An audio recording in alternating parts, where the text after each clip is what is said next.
Assalamu alaikum wa rahmatullahi ta'ala wa barakatuh. C'est l'histoire d'un homme qui croyait que il était maltraité par sa femme.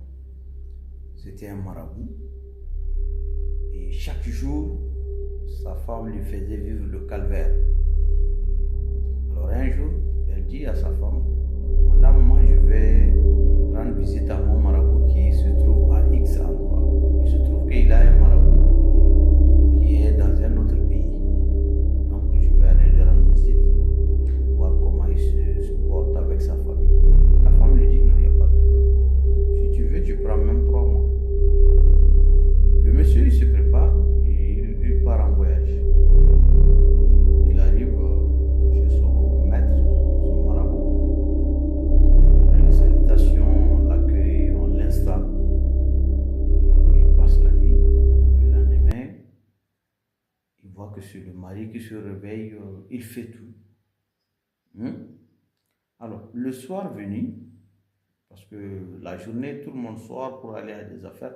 Le soir, lorsque le dîner est servi, et la dame, comme à son habitude, elle n'a pas mis la louche avec laquelle on prenait la sauce pour mettre sur le riz.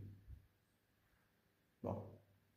Le mari, qui est le grand marabout, comme il a vu que son invité est là, il a dit à sa femme, ah, tu as oublié de nous donner la louche pour mettre la sauce.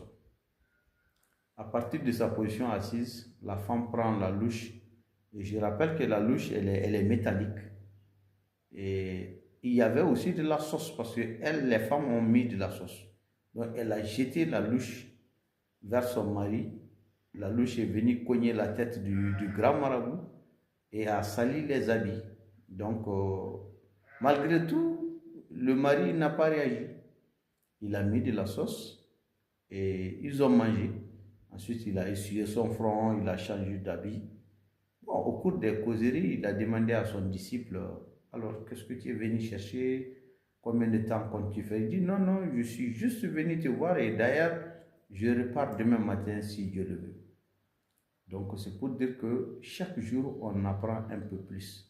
Ce qui t'arrive, ne prends pas ça comme un drame, ne prends pas ça comme la fin du monde, mais essaye de tirer le positif de ça.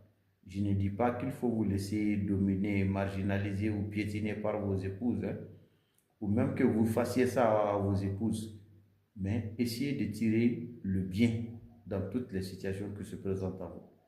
Excellente journée à vous tous et surtout comprenez que la vie à deux